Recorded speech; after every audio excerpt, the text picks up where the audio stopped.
نحمده ونصلي على رسوله الكريم بسم الله الرحمن الرحيم الف لام میم ذلك الكتاب لا ریب فیہ ھدی للمتقین صدق اللہ العظیم۔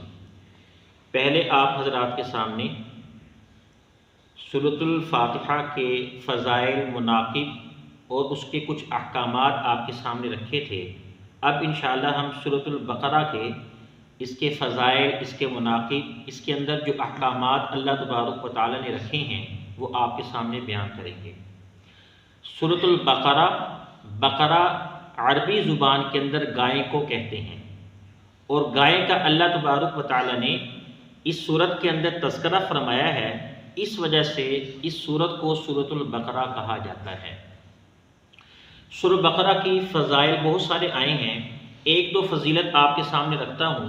ایک فضیلت یہ ہے کہ حضور علیہ الصلوۃ والسلام نے فرمایا ہے کہ سورۃ البقرہ کو پڑھا کرو، اس کا پڑھنا باعث برکت ہے اور اس کا چھوڑنا حسرت اور بد نصیبی ہے۔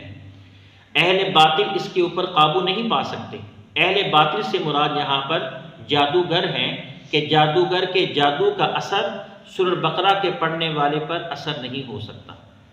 دوسری روایت کے اندر حضور صلی اللہ علیہ وسلم نے فرمایا کہ حضرت عبداللہ بن مسعود رضی اللہ تعالی عنہ فرماتے ہیں کہ سورۃ البقرہ کی 10 آیات ایسی ہیں، جو بندہ کسی رات کے اندر ان 10 آیات کی تلاوت کر لے گا تو شیاطین اور جن کے اثر سے محفوظ رہے گا۔ جو آدمی ان 10 آیات کو پڑھ لے گا تو اللہ تبارک و تعالی بیماری سے، آفت سے، مصیبت سے، غم سے، ہر آفت سے اللہ تبارک و تعالی اس پڑھنے والے، اس کے گھر والے، اس کے اہل و عیال کو ہر آفت سے محفوظ رکھیں گے۔ وہ 10 آیات کون سی ہیں؟ پہلی 4 آیات سورۃ بقرہ کی جو پہلی 4 آیات ہیں، 4 آیات وہ، اور ساتھ ساتھ بیچ والی 3 آیتیں۔ وہ بیچ والی 3 آیتیں کون سی ہیں؟ آیت الکرسی، اللہ لا الہ الا هو الحی القیوم، ایک آیت یہ، اور اس کے ساتھ والی جو 2 آیتیں ہیں، 2 آیتیں، 2 اور 1 3 ہوئی، 3 آیتیں یہ والی اور 3 آیتیں سورۃ بقرہ کی آخری والی، یہ ٹوٹل 10 آیات بنتی ہیں۔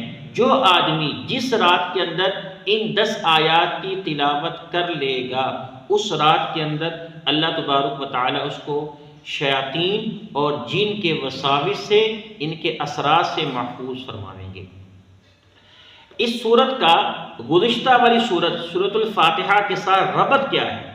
ہم نے اللہ تبارک و تعالیٰ سے یہ دعا کی تھی کہ اہدنا الصراط المستقیم، اے اللہ کہ ہمارے صراط مستقیم والے راستے کی رہنمائی فرمائیے۔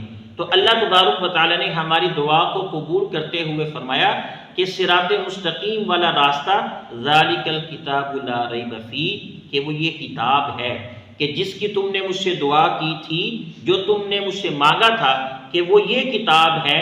اس کتاب کو پڑھیں گے، اس کو سمجھیں گے، اس کے اوپر عمل کریں گے تو اللہ تبارک و تعالی ہدایت عطا فرمائیں گے۔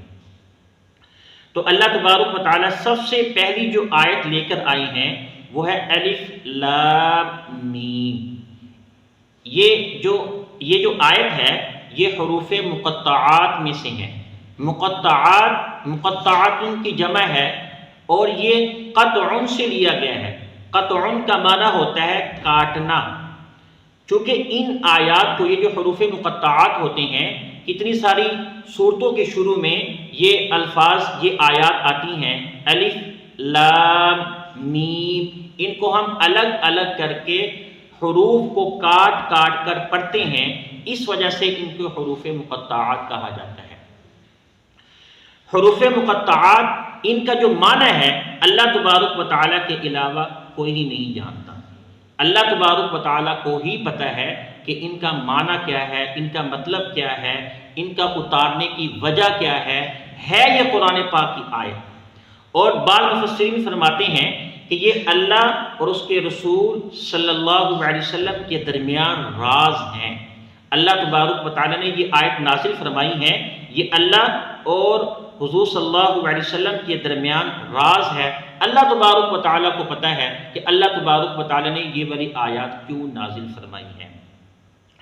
اور ایک وجہ مفسرین یہ بھی بیان کرتے ہیں کہ عرب کے لوگ فصاحت اور بلاغت کے اندر بہت آگے تھے، بہت مشہور تھے، تو اللہ تبارک و تعالیٰ نے ان کو یہ چیلنج دیا ہے، اللہ تبارک و تعالیٰ نے ان کو یہ چیلنج دیا ہے کہ اس جیسی یہ چھوٹی سی جو آیت ہے 3 حروف کے اوپر مشتمل ہے، الف لام میم، اس جیسی ہی کوئی آیت لے کر آ جاؤ کہ اگر تمہاری بات ہم مانیں تو اس جیسی ہی کوئی ایک آیت لے کر آ جاؤ۔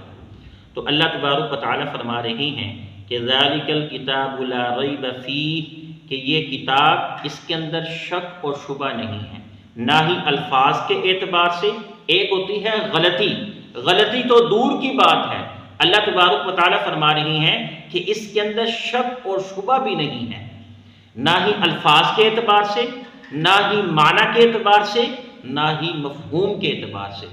پھر ساتھ ساتھ اللہ تبارک و تعالیٰ نے فرمایا کہ ھدی للمتقین، کہ یہ ہدایت ہے متقی لوگوں کے لیے۔ متقی کا معنی کیا ہوتا ہے؟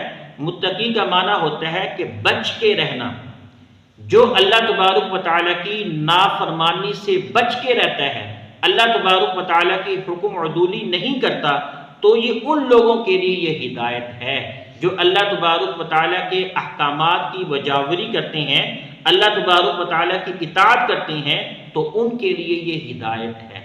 یہاں پر ایک چھوٹا سا سوال پیدا ہوتا ہے، سوال یہ پیدا ہوتا ہے کہ یہاں پر اللہ تبارک و تعالیٰ نے فرمایا کہ ھدی للمتقین، کہ ہدایت ہے متقی لوگوں کے لیے، اور دوسری جگہ کے اوپر اللہ تبارک و تعالیٰ نے فرمایا ھدی للناس، کہ ہدایت ہے لوگوں کے لیے۔ الناس کے اندر مسلمان بھی آ جاتے ہیں، کافر بھی آ جاتے ہیں، یہود بھی آ جاتے ہیں، نصارہ بھی آ جاتے ہیں، جو اللہ تبارک و تعالیٰ کے اوپر ایمان نہیں رکھتے وہ بھی آ جاتے ہیں، اور جو اللہ تبارک و تعالیٰ کو ماننے والے ہیں وہ بھی آ جاتے ہیں۔ اور متقی کے اندر تو صرف اور صرف مسلمانوں میں سے بھی خاص ایک طبقہ ہے، وہ صرف آتے ہیں۔